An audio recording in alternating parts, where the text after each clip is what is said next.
Hello, my YouTube subscribers. This is Moogle847, and I've decided I'm going to go ahead and do my long-awaited review of the live-action Batman franchise. Which, yes, this is all that I own right now, but that's okay.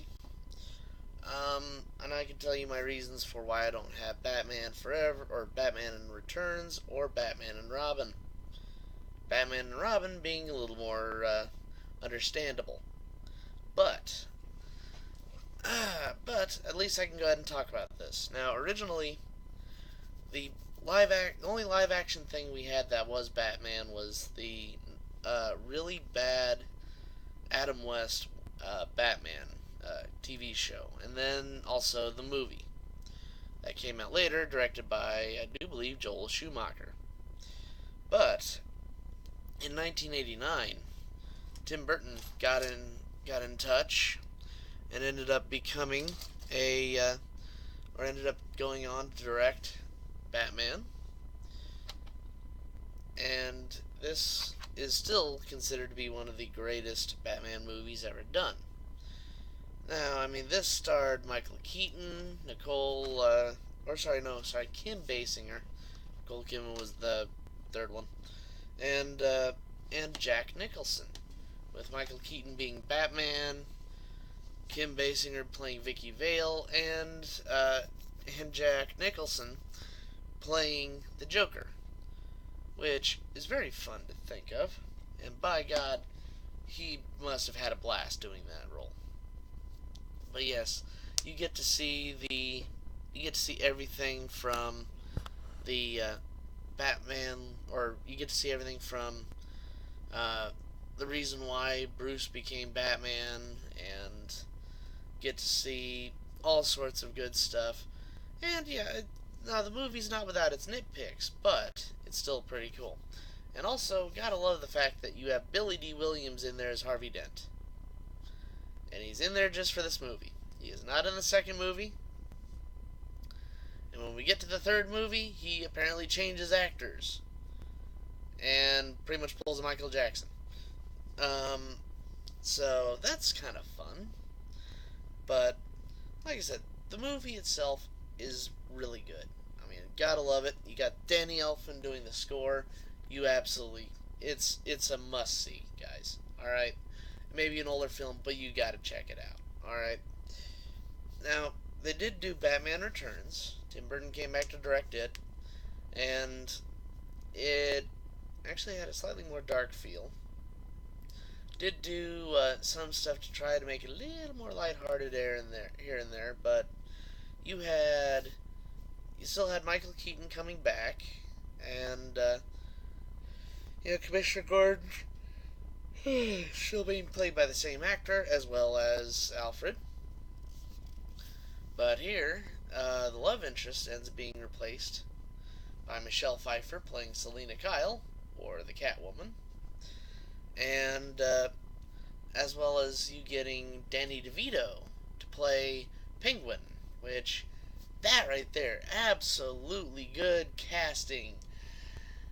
The way they had him portrayed, not quite as much. Little too wild animal, I'm going to bite your nose off for no reason. Other than I don't like you. Don't really remember that being in the comics. But, at least with Catwoman, well, it's for all those people that wanted Michelle Pfeiffer running around latex. Or leather, whatever it is anyway, but it just, I mean, she did a good job with it, but it's the fact that they went up and they were like, we're going to do two villains at the same time, and yeah. Oh, and a third. There is a third one. I forgot all about that guy. Guy named Max Schreck, I do believe, and he is being played by the Walk himself, Christopher Walken. Now, the only other thing that I gotta say about this movie, like Bat Boomerang that has a little remote control that allows him to put stuff in, that's one thing. the Batmobile having that little thing so that way you could dump off a section of it and be in this little tiny pod. That's another thing. I don't care about those. Those are fine. The thing that pissed me off so bad was the one scene. They've got a scene where Batman pulls his mask off. He just rips the thing right off. And it's supposed to be like some kind of rubber. Which, okay, that's fine. But what I didn't like is that the eyepieces are about this big. As big as like my glasses here, right?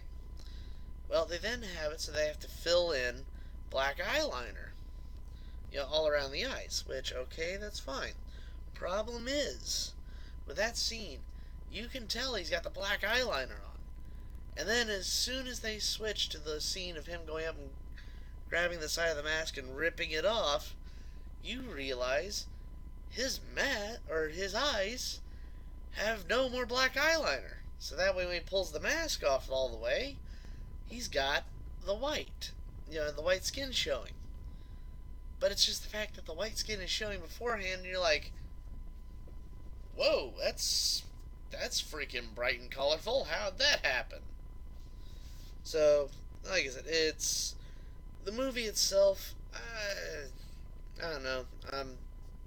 It was weak compared to the original, but it still has its moments. Now this one, Batman Forever. We dropped off Tim Burton, who's now going to produce, but we're going to get Joel Schumacher to do the movie. Okay? That's fine. Well, unfortunately, since Tim Burton is kind of walking away from directing, Michael Keaton is walking away from being Batman.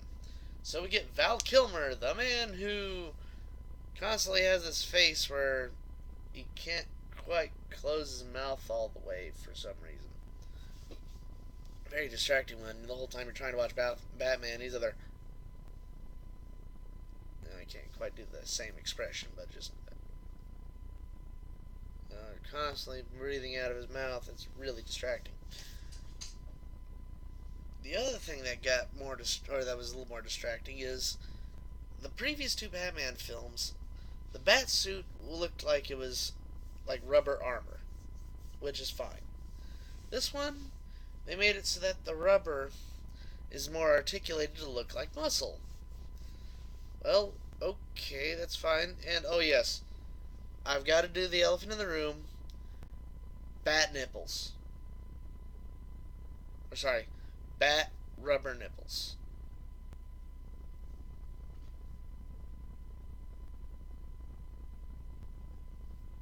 Okay, gotta move on. So yes, and remember when I said that you were getting Billy D. Williams to change? Yeah, he does. Into Tommy Lee Jones, now being Harvey Dent, who at the beginning of this movie is Two-Face. And there's my cat sharpening her claws. But Two-Face, he is there. And I mean, I'm sure Tommy Lee Jones is doing everything he could to try to make that role work. But, the other character that was really funny, and kind of an odd choice, was they ended up with Jim Carrey as the Riddler. There's the problem with Jim Carrey as the Riddler. Riddler needs to be somewhere between intellectual, somewhat funny, and very much just able to beat Batman just with his pure wit. Unfortunately, or at least beat him with what he thinks is his pure wit anyway. Unfortunately, what we end up getting? We end up getting a Riddler that goes from here to somewhere over in the next county. Yeah, he is that over the top. Doesn't help. love interest in this has now changed yet again. Now we get Nicole Kidman as Dr. Chase Meridian.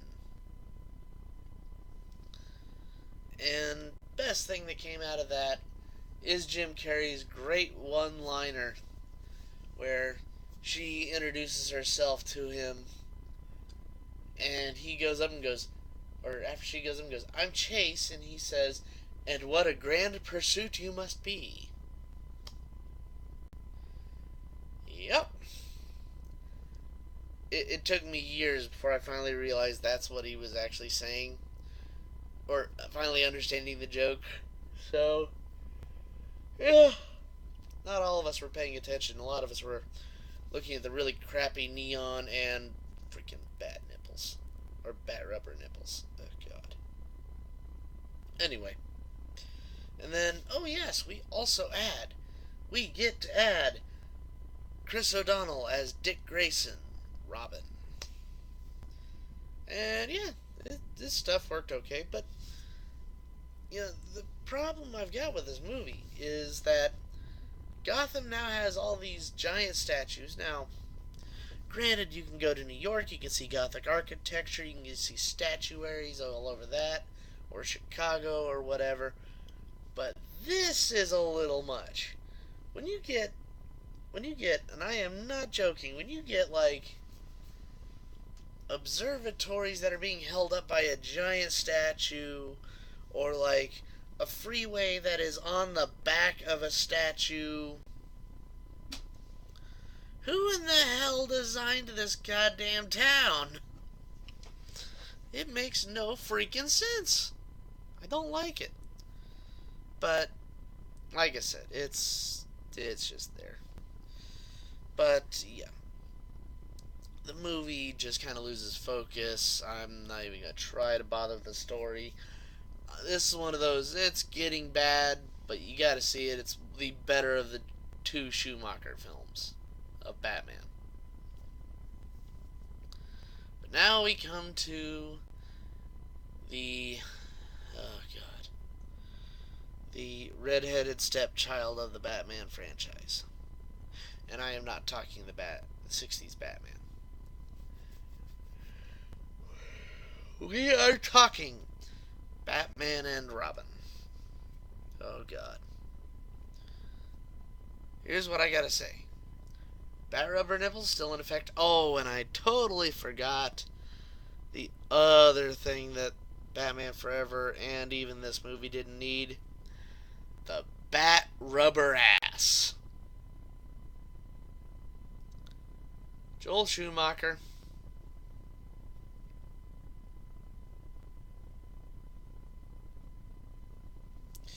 Anyway. Bad. But, Batman and Robin.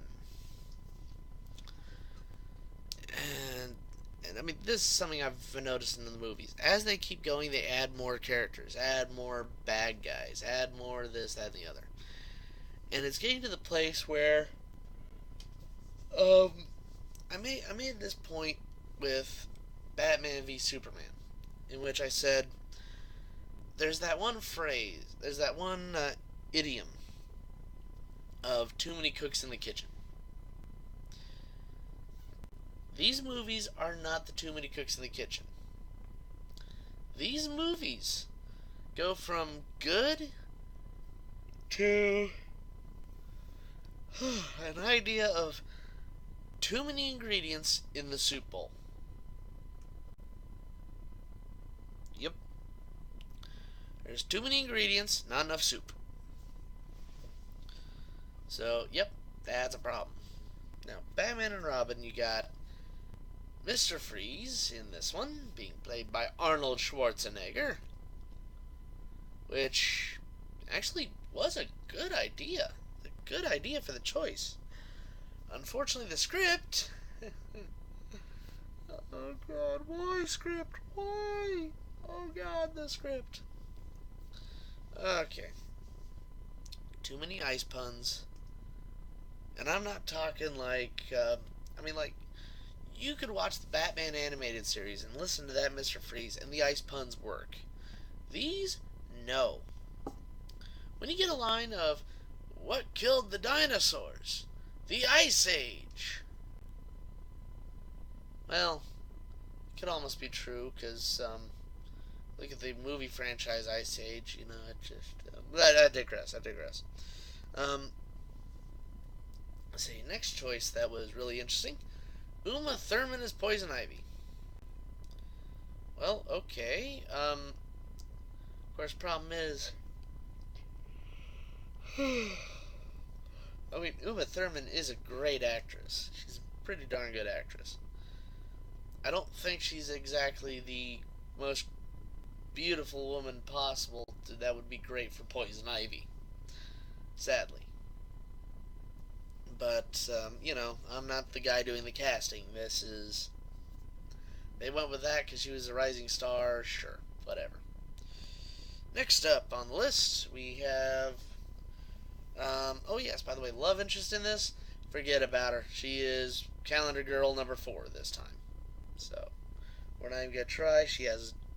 I mean, her name's in the credits. I don't want to even try to find her. So, just don't even worry about her. So you got Chris O'Donnell back as Robin. Awesome. They changed his emblem, so he's no longer got the R over here. He's now got just this giant, odd-looking Robin shape on his chest. Oh, whatever. Once again, not in charge of choices. Now, you do have Bane in this movie, which a lot of us, oh man, we were looking forward to this. Because we were like, oh, are we going to get Nightfall?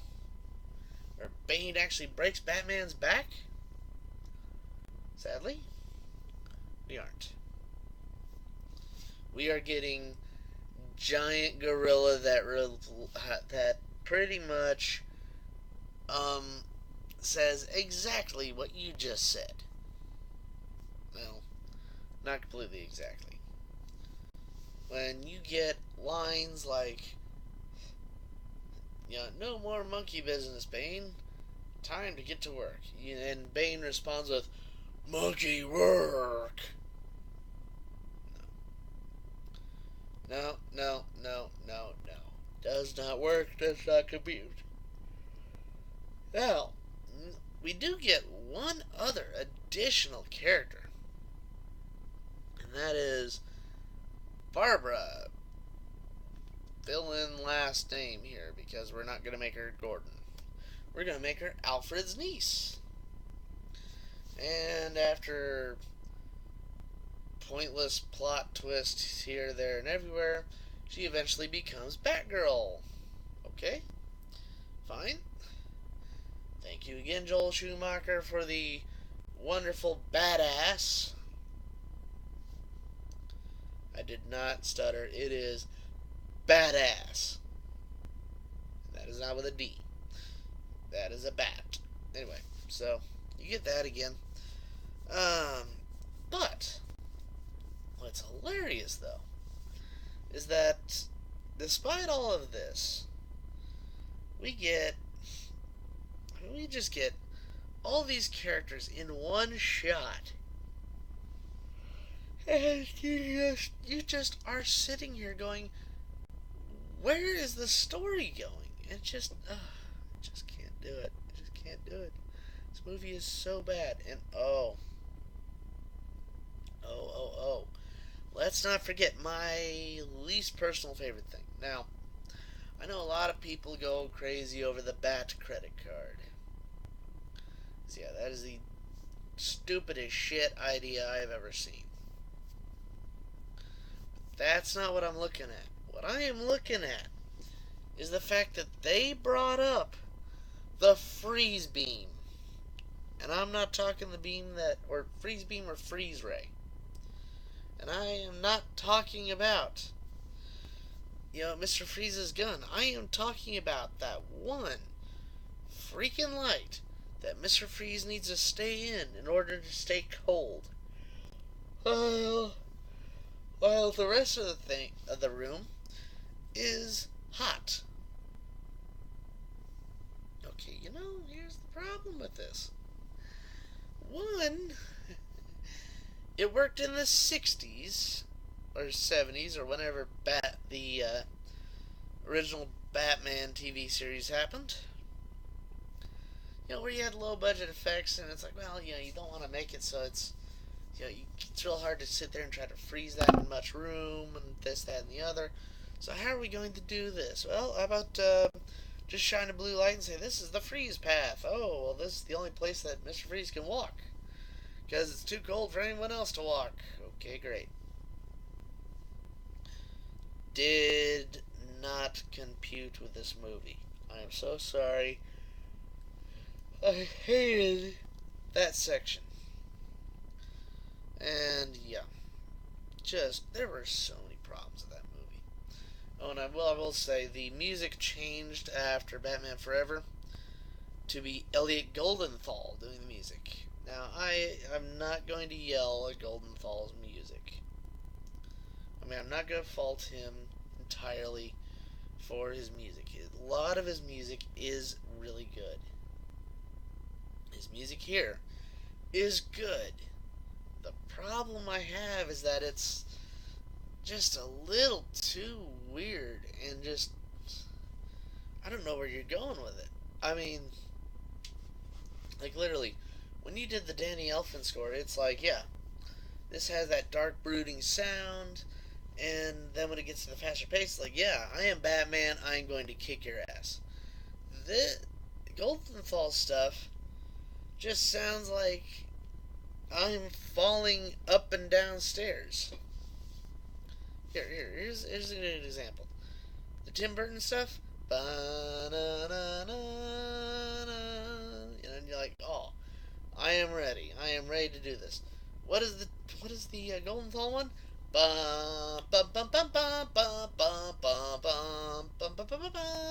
And you're like, what the heck? Where is this music going? Just not a fan. So, we're going to ignore Batman and Robin. It is the Superman 4 of the Batman franchise. Now, luckily, Warner Brothers did reboot the franchise. And so we enter into the Chris Nolan Dark Knight trilogy. So, you begin with a movie so entitled Batman Begins. Now, what can I say about this movie? First off, this movie is a who's who of Batman, of like people you want to be Batman or be in a Batman movie. So you have Christian Bale, who is coming fresh off the movie The Machinist, who had to gain 240 pounds of muscle to actually do the role of Batman. You've got Michael Caine being Alfred, which completely works. You've got Liam Neeson playing Ducard. You've got you've got what is his name? I think it's Chow Yun Fat, I believe, playing sorry, I want to call him by the name they called him in the stupid animated series, in which they called him Ra's al Ghul. Problem is, there's apparently a fight over this, so he keeps going between Ra's al Ghul or Ra's al Ghul. I'm not even gonna try. To me, he is still Ra's al Ghul. So, sorry about that, guys. Oh, and also to add to the fun, we got Gary Oldman as Commissioner Gordon. Also, we got Katie Holmes playing Rachel Dawes, who's an old friend of Bruce's, an old childhood friend, and she ends up being the assistant to the district attorney, which is awesome. Now, next up, you get another fun character, being Cillian Murphy as Mr. Jonathan Crane, the Scarecrow. And yeah, he's got an awesome mask. The visuals are fantastic for this movie. It really works. He sells the fear. And yeah, it works. It's great. And the movie is fantastic because you see Batman growing, you see all the training he goes through, you see everything there. And it's also fun when you have a whole sequence of them doing stuff on the drawbridge before you realize, oh yeah, they're actually in Chicago filming this. So, hey, look at that! I'm seeing Lower and Upper Wacker Drive. Yeah, that's just fun. But then we got to part two. Part two. And see, in part two, apparently Rachel got ended up getting some rhinoplasty, and suddenly looks even older than she should. But I'm not even gonna judge. See, you then have Heath Ledger as the Joker. And let me tell you, this is the movie that, unfortunately, after his death, um, this is the movie that got him the Best Supporting Actor role, or Best Supporting Actor award, or Oscar. So, I mean, there you go. He did a fantastic job, and his Joker was frightening. This guy was psychotic. It was amazing. I mean, he was great. But, let's see. Then you had Aaron Eckhart playing Harvey Dent, and he was absolutely great. And then when he later, at some point, becomes Two-Face, then yeah, he's even better. Granted, he doesn't use the term bats, but that's alright. That's a nitpick. That's a nitpick. But, there you go. I mean, it really was. I mean, the second movie, The Dark Knight, is just great. So, the third movie in this trilogy, The Dark Knight Rises, you get more characters. No, I forgot one other actor that was in the first one, and actually was in all three after. You had Morgan Freeman playing Lucius Fox, and that is awesome. So, The Dark Knight Rises. Well, let's put it this way: you start off, and you get to meet a vigilant or a terrorist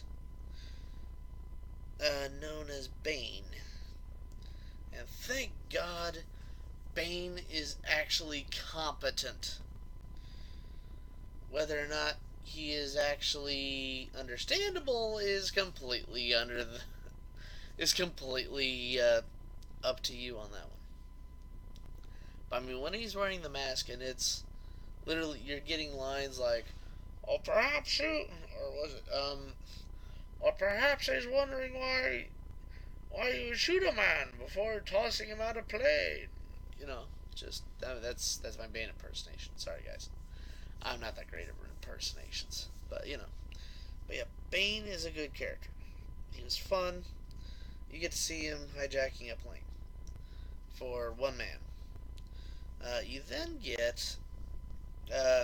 switch over to Gotham City, and you find out that after a few things have happened, that Bruce Wayne is holding a gala, but unfortunately he is not attending.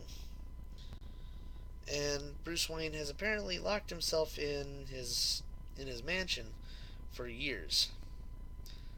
Now, everybody is starting to wonder what's going on with him, and you end up meeting Selina Kyle. And Selina Kyle, who of course is Catwoman, you see her like being kind of a chameleon character. She's up there doing everything she can to like get around everything. Now, when you do see her in the full cat costume, it took me a while to understand what they did, because when you first saw the pictures, I looked at it and said, "Oh my God!" They went with just like giving her a cat mask that just has like the little visor and the little ears, and that's it. Finally, after watching the movie a few times, I realized what they did. the little ears are actually goggles that when she folds them down, just fit on her eyes just right. But when she folds them back up, they look like cat ears. And after seeing that, I said, okay, that works. That's fine.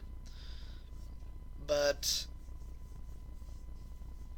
like I said, with this movie, you find out that Bruce Wayne is nearly bankrupt because he started a project to do a cold fusion device, and things happen, blah, blah, blah. We're just gonna kind of skip through. But at least with this movie, two things happened that I absolutely was happy with. First off, you have one scene of Batman talking to Catwoman. And as he's talking, suddenly a helicopter shows up. He looks at it. He looks back and says, Miss Kyle. She's not there. And he goes and goes, huh. So that's what that feels like. Because he always does that to everybody. But the second one that was great was this one scene where Batman decides to confront Bane. And you have all this stuff going on, blah blah, but eventually you do have Bane say the line, I'll break you. Because basically he's like, oh yeah, I'll torture you, then I'll break you. It's like, oh god. So, overall, all of these movies, the Batman movies, are fantastic. Now, granted, with Dark Knight Rises, you can tell they originally wanted Joker to come back. He was supposed to be like a two-part thing, but after Heath Ledger's death, they didn't know what to do, and the movie kind of shows about it. But at least with this movie, you get the sense that everything that's happening is for a reason, and that these reasons will end up either causing joy or causing pain. So, but that being said, all of these movies are fantastic. I cannot wait to see, when we get the Ben Affleck solo movies. But I cannot wait to see them. Cannot wait to see us get through those. Looking forward to it. So believe me, guys, I am just eagerly waiting to see Ben Affleck's next Batman. Alright, well, hey, guys. This is Moogle 847, and hey, I will see you guys next week. Alright, laters.